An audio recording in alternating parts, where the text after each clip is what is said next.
Time for another round of useful stuff you might not know about in the game in Element Fission.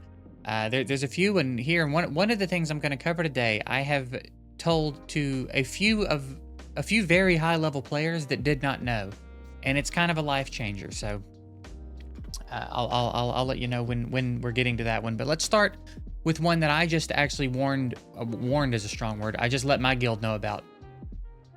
There's not always a red dot on this tab, but in the guild screen, in the expedition tab, there's a thing up here for rewards, and there's chests in here, and I've noticed that every week we end up with some unopened chests, and there's a chest for everybody in the guild. 30 members in the guild, there's 30 chests in here. Make sure you come in here and get your stuff. There's good rewards in here, and there's not always a red dot. I've noticed sometimes the red dot's there, and sometimes it's a little weird. So just make sure you're checking it periodically. But we have a few days till it resets. But basically what Expedition is your guild is getting points for doing stuff mostly in Abyss. I think it might be exclusively Abyss, actually. And based on how many points you get to come in here and do the rewards, right? And you get a rank, and I think maybe your rank has to do with the quality of the chest. And mine historically have been pretty good. They were kind of doo-doo this week. Not really great this week, but some other people got some nice stuff. Zul'jin got a bunch of gold and a summon.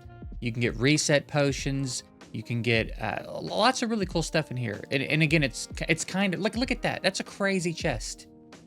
Pydara's got a crazy chest there. You can get some really nice stuff from here, and I think it's possible that a lot of people don't know it's here. So just be aware that exists, and go in and get your free stuff. On top of that, for like hitting certain thresholds on these missions, you unlock this where you can, it's a good place to get batteries. I get a lot of batteries from in here, cartridges. You can get a decent amount of frags for summons. It's a good tab to familiarize yourself with, and maybe even start focusing on as a guild. It might not be a bad idea to like actually start focusing this at some point to see what kind of an impact it has on the rewards. But anyway, that's something that I think everybody should know about. Another one we can talk about, shout out to Twitchy for explaining this to me. I had a few questions in the content creator chat a few days ago about how exactly this works, because I wasn't sure. So we know that like every roughly 100 luck roughly equals another drop when you do a dungeon run that you get to pick from. So I'm getting 4 to 5 options every time I do a boxing club run. But when you use dice, you just get to keep a bunch, right? You just get to keep all of them that drop. Basically, I didn't realize this, but it's still 1 extra drop per 100. So like for me, I'm at 29. So this should result in about 30 drops for me per run with a dice.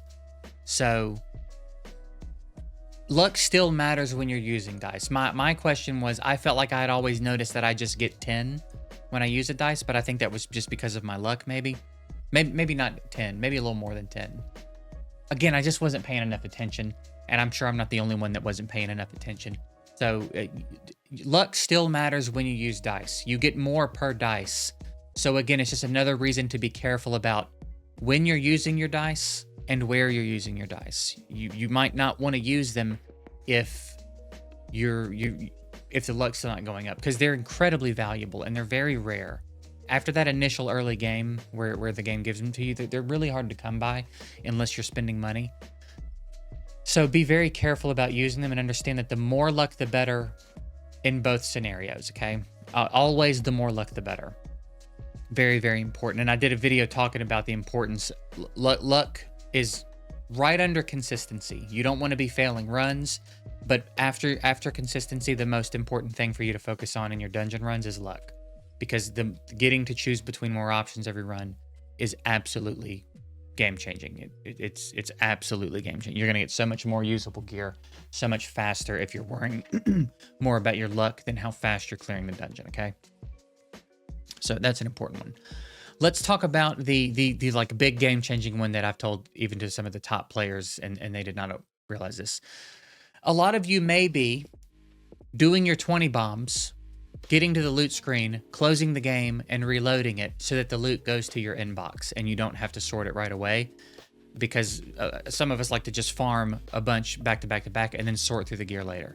In your settings here, there is an option for skip loot.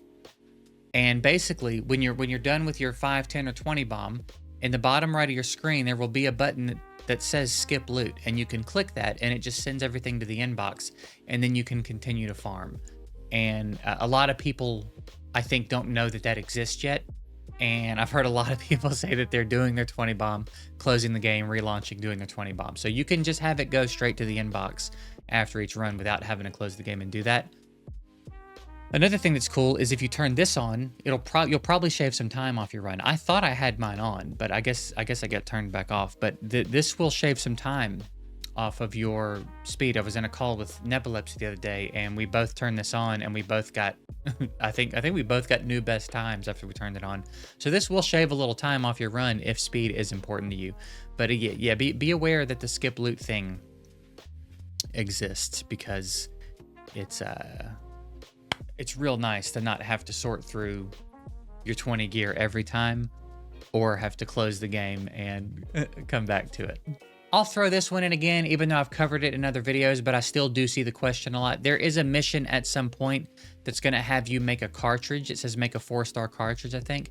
The way that you do that is you come into the Evolve tab, you click the cartridge that you're supposed to make, so in this case a 4-star, and then you can just hit autofill, and if you have enough food to do it, it'll just do it, okay? That's how you make a cartridge. I don't know if anything's been updated and the game explains that a little better, but for a long time this was the most common question I got asked, and even though I've covered it, I figure it's not a bad idea to throw it in this video.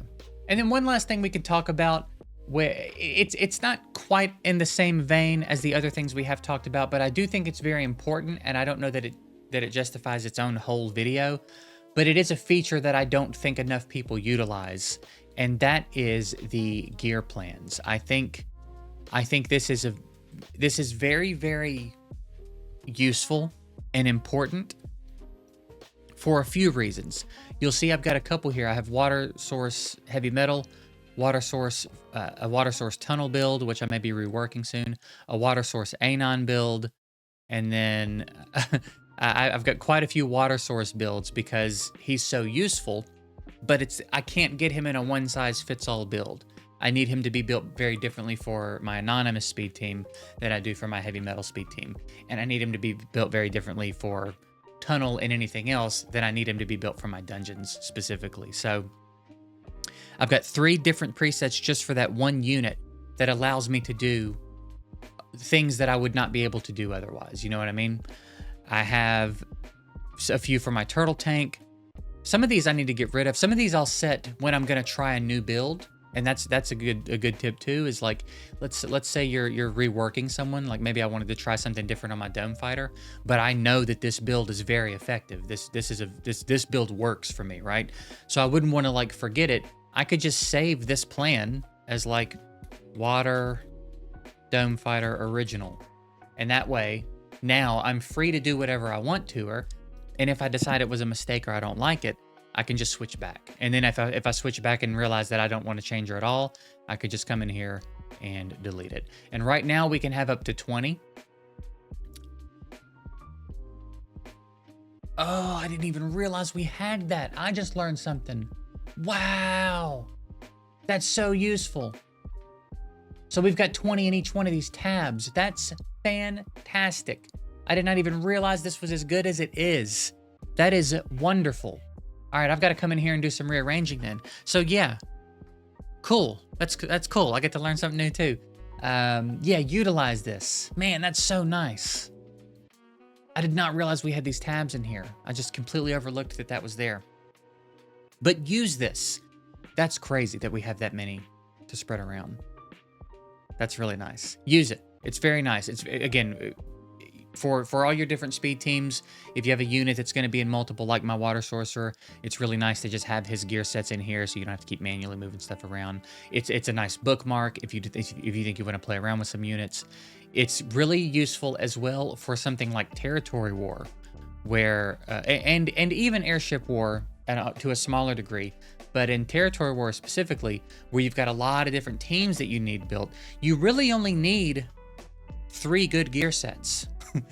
Like, obviously, depending on the kinds of teams you're running, but you theoretically could build the same team 12 times and then just move the gear every time you do a fight. You know what I'm saying? Like, that's an extreme example of it, but it's to try to paint the picture.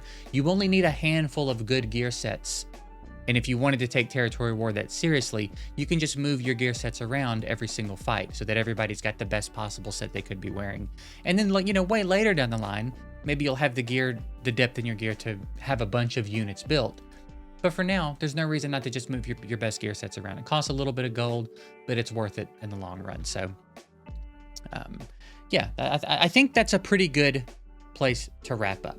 I'm sure there are other tips. There will probably be another one of these in a few weeks as I learn some more things and think of, start realizing questions that I'm getting asked commonly and stuff. We'll do another one of these soon. But yeah, I appreciate y'all. I hope it was helpful. I'd be very interested in hearing any other tips about any other tips that you guys have that I didn't talk about.